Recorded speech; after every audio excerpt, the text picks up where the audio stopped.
오늘 새벽 예배가 있고 낮 예배가 있는데 제목을 부활하신 주님을 만난 사람들이라고 했어요. 근데 낮 예배는 사실 다른 설교를 하려고 주보엔 이미 나와 있을 거예요. 그런데 하다가 보니까 이 주님을 만난 사람들이 네 사람을 지금 이렇게 만들었는데 다 할 수가 없어요. 그래서 1과 2로 나누어서 주님을 만난 사람들 1, 그래서 새벽 예배 2, 그랬고 낮 예배 때도 주님을 만난 사람들 나머지 분들을 설명하도록 그렇게 하겠습니다. 먼저 주님을 만난 사람, 첫 번째 만난 사람이 누구냐 하면은 주님을 사랑하는 막달라 마리아를 비롯한 여인들이 주님을 만났어요. 여기서 주인공은 주님이 아니라 사람들이기 때문이에요. 주님을 만난 사람들이에요. 아멘. 그래서 첫 번째는 주님을 사랑한 사람을 제일 먼저 주님이 만나 주셨고 그들이 주님을 제일 먼저 만났다는 것입니다. 주님을 사랑하고 사모하는 여러분, 이 시간 주님을 만나게 될 것이고 주님이 여러분을 만나 주실 것입니다. 자, 마가복음에도 나타나고 마태복음에도 나타나고 여러 곳에서 나타나요. 이 막달라 마리아를 비롯한 여인들이. 그래서 먼저 보면 안식 후 첫날, 곧 바로 이 시간이에요. 안식 후 첫날 새벽에 주님의 몸에 바를 향유를 가지고 무덤을 찾아갑니다. 왜냐하면 그네들은 예수님이 돌아가셨으니까 시체잖아요. 근데 시체가 썩을까 봐 향유를 발라서 이제 시체가 흉아지게 되지 않도록 그렇게 좋지 않은 것을 말하는 거예요. 그러니까 향유를 미리미리 준비하고 있었어요. 그러니까 안식일 날은 꼼짝을 못 하니까. 그래서 안식 후 첫날 바로 새벽에 주님을 만나러 가는 거예요. 향유를 발라드리려고. 1절, 2절을 보면 마가복음 같이 보시겠습니다. 안식일이 지남에 막달라 마리아와 야고보의 어머니 마리아와 또 살로메가 가서 예수께 바르기 위하여 향품을 사다 두었다가 안식 후 첫날 매우 일찍이 해 돋을 때에 그 무덤으로 가며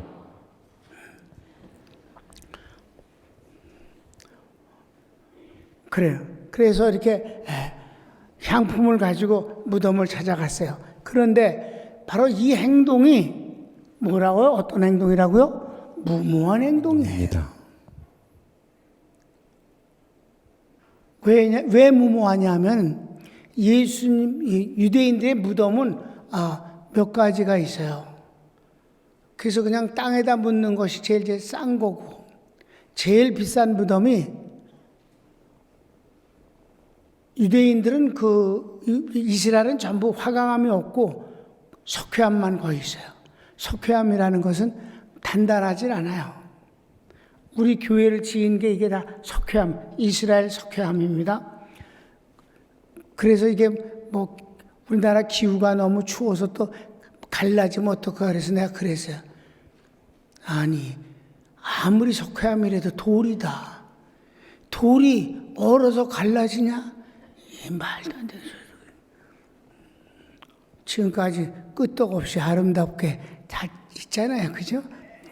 근데 석회암은 이렇게 파기가 쉬워요. 그러니까 석회암 자체를 막 파갖고 들어가서 크게 막 마치 집 한 채가 들어가듯이 굴을 크게 파서 그걸 가족묘로 쓰는 겁니다. 한 사람을 쓰는 게 아니야. 할아버지, 아버지, 손자 뭐 이렇게 계속해서 이어서 그 무덤을 쓰게 되는 거예요. 그리고 거기는 아주 건조하기 때문에 그렇게 미라, 자연스러운 미라 같이 이렇게 되어져서 추하질 않아요. 아무튼간 예수님은 아리마대 부자 요셉이 한 번도 쓰지 않은 새 무덤이다. 여러분, 한 번도 쓰지 않은 새 무덤이라는 것은 집 한 채과 같은 거예요. 왜? 집을 짓는 거나 땅을 파서 하나 만드는 거나 오히려 힘들긴 무덤 만들기가 더 힘들 수 있죠. 그런데 이 부자가 자기의 가족을 위해서 만든 그 무덤을 예수님께 흔쾌히 드린 거예요. 그래서 예수님을 그 무덤에다가 모셨는데 그 굴을 판 무덤은 어떻게 되냐면 땅 속이 아니라 그 평면 옆으로 파는 거예요. 그래서 그 굴 입구를 커다란 돌로다가 굴려서 막고 또 밀어서 열면 둥그런 이렇게 입구가 나오는 거예요. 그러니까 그 돌이 얼마나 무겁겠어요. 이건 장정들이 여러 명이 함께 힘을 합해서 굴려야만 굴리고 그래서 문이 열려서 들어갈 수가 있는 곳이거든요. 그런데 이 새벽에 누가 그 문을 열어주겠어요? 그러니까 무모한 행동이라 이 말입니다. 이 무모한 행동을 일으킨 건 뭐라고요? 오직 사랑입니다. 그냥 주님께 가겠다 그거예요. 가서 주님께 빨리 시간이 지나기 전에 주님 시체에 향을 발라야겠다. 사랑이었어요. 3절을 읽어볼까요? 그들이 걱정을 하면서 간다. 무모해 갖고. 자, 같이 봅니다. 서로 말하되 누가 우리를 위하여 무덤문에서 돌을 굴려주리오 하더니. 그래. 누가 무덤문을 열어줄 수 있겠는가? 걱정을 하면서도 무작정 가는 거예요. 여러분, 사랑은 그런 것입니다. 방법을 생각하는 게 아니라 뭘 해야 된다고 하는 것이 바로 그 일을 하게 만드는 일이에요. 그래서 그런데 어떻게 됐을까요? 세 번째 보면 천사가 지진을 일으켜 갖고 문을 열어버렸어요. 그리고 거기에 앉아 있었어요. 이 여인들이 갔을 때 이미 주님은 안 보이고 주님이 입었던 그 수의는 깨끗하게 잘 개켜서 정돈되어 있고 그 대신 천사만 그 무덤을 지키고 있었어요. 그리고 천사가 주님이 부활하셨음을 전하고 그리고 이 여인들은 마침내 주님을 만나게 되는 것입니다. 자, 성경 마태복음 28장부터 보겠습니다. 시작. 큰 지진이 나며 주의 천사가 하늘로부터 내려와 돌을 굴려내고 그 위에 앉았는데 그 형상이 번개 같고 그 옷은 눈같이 희거늘 지키던 자들이 그를 무서워하여 떨며 죽은 사람과 같이 되었더라. 천사가 여자들에게 말하여 이르되 너희는 무서워하지 말라. 십자가에 못 박히신 예수를 너희가 찾는 줄을 내가 아노라. 그가 여기 계시지 않고 그가 말씀하시던 대로 살아나셨느니라. 와서 그가 누우셨던 곳을 보라. 그 여자들이 무서움과 큰 기쁨으로 빨리 무덤을 떠나 제자들에게 알리려고 다름질할새 예수께서 그들을 만나 이르시되 평안하냐 하시거늘 여자들이 나아가 그 발을 붙잡고 경배하니 이에 예수께서 이르시되 무서워하지 말라. 가서 내 형제들에게 갈릴리로 가라 하라.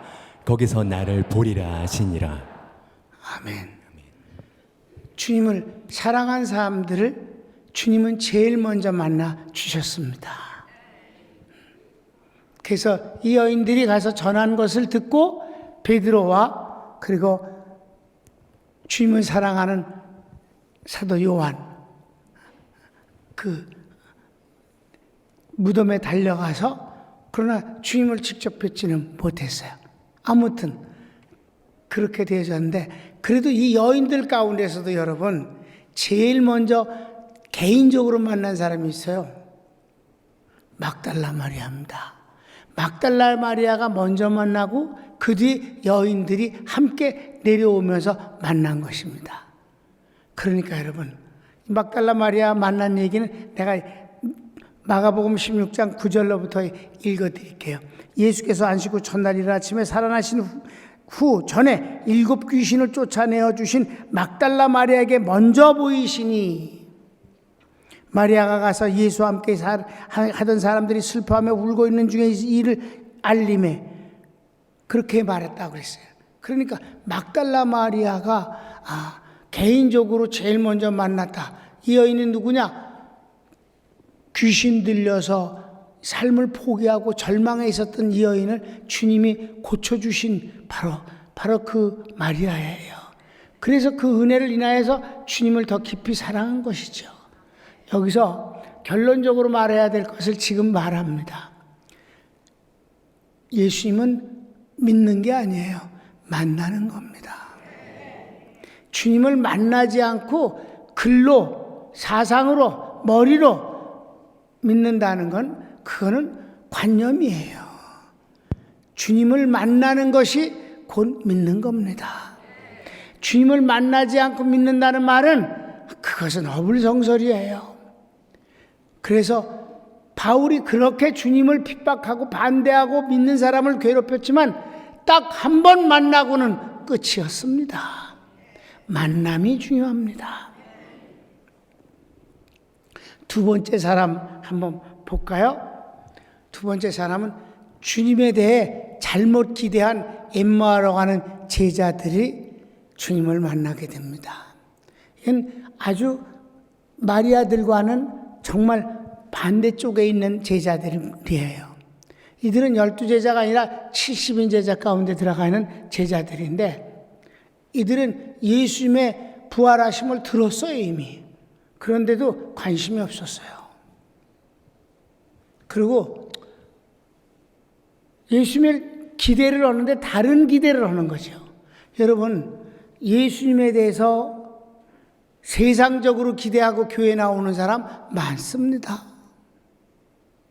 그런 사람들은 주님을 못 만나요. 그냥 욕심과 목적에 이끌려서 다닐 뿐이에요.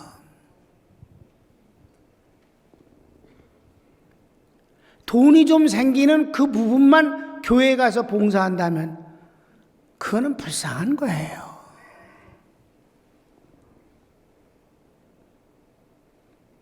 자, 이 사람은 주님에 대해서 기대를 전혀 정치적 메시아 쪽으로 기대를 했고 주님이 정치적 메시아가 되면 한 자리 의도할 줄로 기대했던 거예요.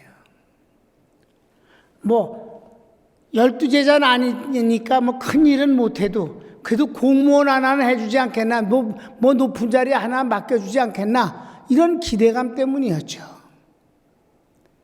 여러분, 우리는 주님을 주님으로서 기대하면 되는 겁니다.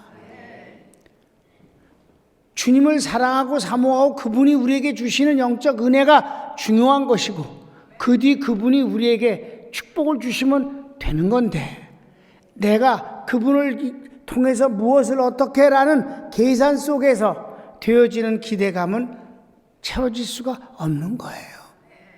바로 이 엠마오로 가는 두 제자는 바로 주님과는 상관없는 주님이 생각하는 그쪽이 아닌 주로 자기 혼자서 생각하는 주님을 통해서 정치적 메시아로 이 세상 것을 하나 얻어 걸릴까 하고 기대를 했었는데 십자가에 죽고 나니까 여러분 제자들이 다 예수님의 부활에 대해서 그렇게 환호하고 기가 막히게 기뻐하지 않았어요.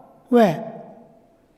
살으신 건 그저 살으셨나 본데 그분이 십자가에 죽었으니 로마 법에 의해서 가장 비참한 처형을 당했으니 정치적으로 무슨 기회가 또 있겠는가? 끝이지. 정치적인 기대를 하면 부활에 하나도 반가운 게 없어요. 바로 이들이 그 대표적인 인물들이에요. 한번 보시겠습니다. 1번 보면 고향 엠마오로 가는 제자들이 주님이 이제 나타나셨지만 그들은 주님을 보지 못했어요. 세상의 군중들이 예수님은 지금도 살아계셨고 부활하신 주님이십니다. 그러나 그들은 주님을 못 보는 거예요. 왜 주님을 못 볼까요? 눈이 가리워져서. 뭐가 그들의 눈을 가리웠을까요? 자기 생각, 자기 욕심, 포기하지 않은 자기 고집. 이것들이 주님이 살아계신데도 불구하고 만나질 못하는 거고 보질 못하는 거지요. 성경을 읽겠습니다. 그날에 그들 중 둘이 예루살렘에서 25리 되는 엠마오라는 마을로 가면서 이 모든 된 일을 서로 이야기하더라. 그들이 서로 이야기하며 문의할 때에 예수께서 가까이 이르러 그들과 동행하시나 그들의 눈이 가리워져서 그인 줄 알아보지 못하거늘. 그랬습니다. 그들의 눈이 가리워져서 주님을 못 봤어요. 여러분, 이 세상 지금도, 아니 교회 와서 예배에 참석하면서도 주님을 못 보는 경우도 있을 거예요. 틀림없이 있습니다. 우리 평강교회들은 말고. 두 번째 보면, 제자들은 주님의 부활 소식을 들었지만은 정치적 메시아를 기대했던 그들은 실망해서 그냥 주님과 부활하신 게 나고 어쩌라고. 그리고 난 차라리 가서 농사를 짓는 게 낫겠어. 그분 따라다닌 것이 결과가 이게 뭐야? 이랬다 이 말입니다. 주님을 세상적으로 기대하는 사람들은 주님을 보지 못하는 것입니다. 주님이 나타나서 얘기를 나누는데 무엇에 대해서 이렇게 얘기를 열심히 하냐 그러니까 깜짝 놀라면서, 아니 당신이 예루살렘에서 지금 오는 길 아니야? 그랬어. 근데 예루살렘에서 이번에 일어난 그 큰 일을, 빅뉴스를 몰라요? 무슨 뉴스인데? 나사렛 예수 사건 말이에요. 이렇게 말했다 이 말이에요. 자, 성경을 우리 보시겠습니다. 우리는 이 사람이 이스라엘을 속량할 자라고 바랐노라. 이뿐 아니라 이 일이 일어난 지가 사흘째요. 또한 우리 중에 어떤 여자들이 우리로 놀라게 하였으니 이는 그들이 새벽에 무덤에 갔다가 그의 시체는 보지 못하고 와서 그가 살아나셨다 하는 천사들의 나타남을 보았다 함이라. 그래요. 우리가 이미 막달라 마리아들이 예수님을 만난 얘기잖아요. 그 얘기를 전해서 제자들이, 그 여인들이 예수님이 부활하셨음을, 그리고 예수님을 만났음을 말했다. 그러면 흥분해야 되잖아. 상관이 없는 거예요. 주님께 기대할 것이 없다는 거예요. 주님께 기대할 게 없다니. 구원이 있잖아. 그분의 어마어마한 능력과 축복이 있잖아. 기대할 것이 없다니. 이런 사람들을 우리는 불쌍하다고 하는 거잖아요. 그죠? 네. 그래서 세 번째는 이렇습니다.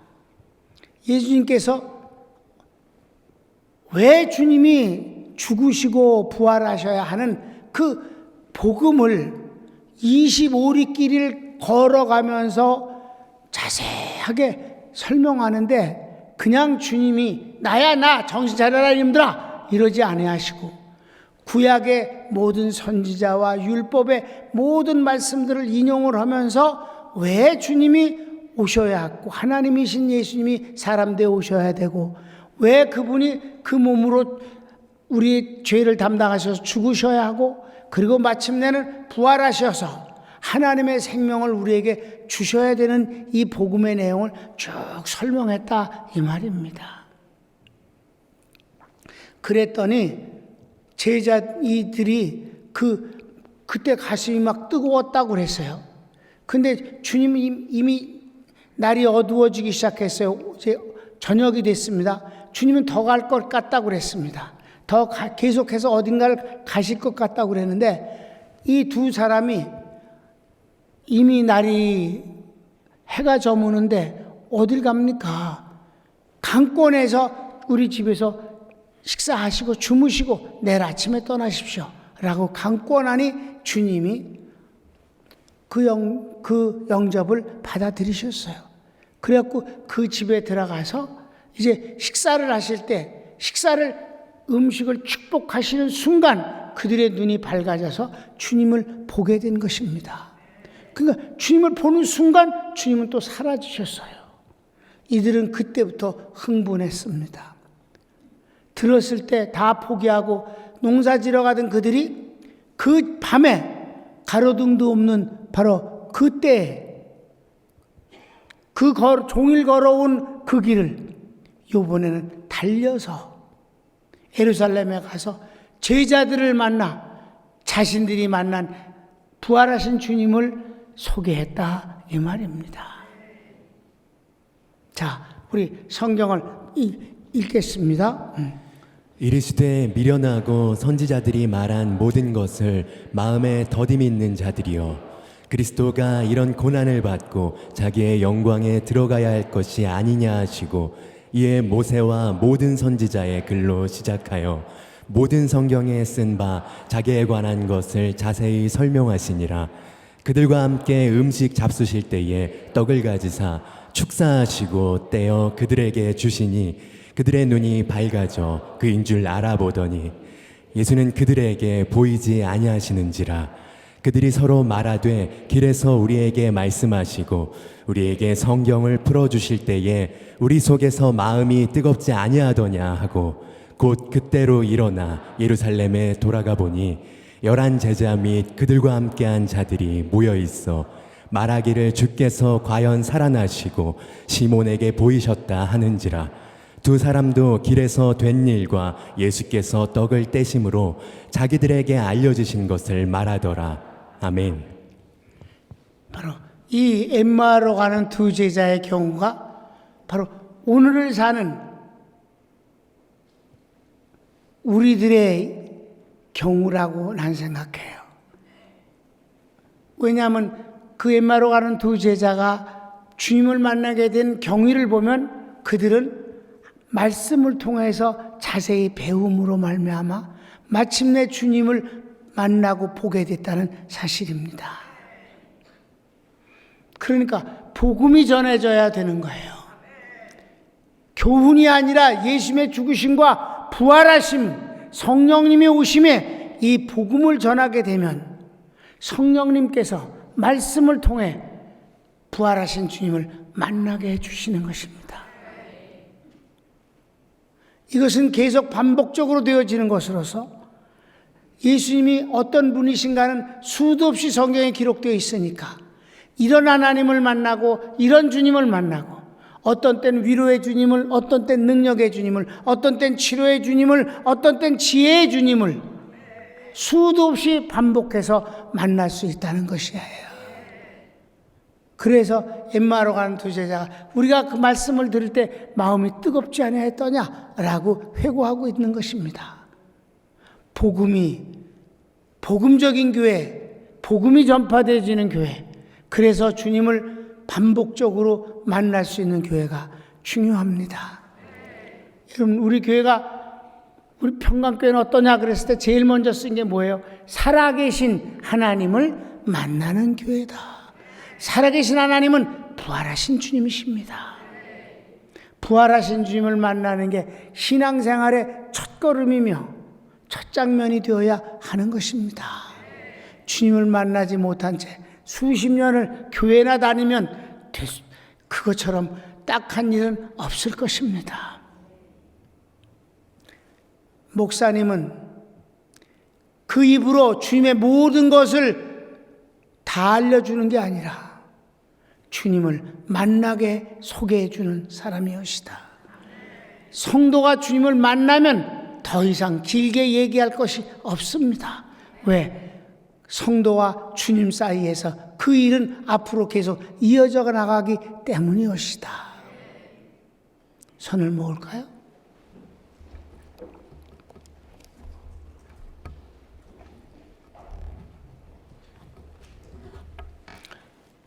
사랑하는 여러분, 이 시간 우리가 하나님 앞에 그래도 잠깐 동안이라도 합심해서 기도할 수 있는 시간을 갖게 되기를 바랍니다.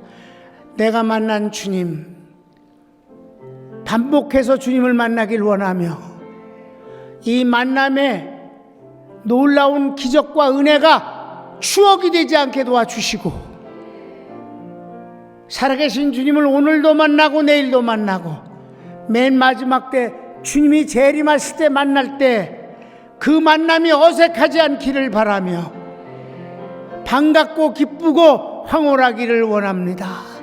다시 주여 한번 부르기도 합시다. 주여, 사랑하는 주님 감사합니다.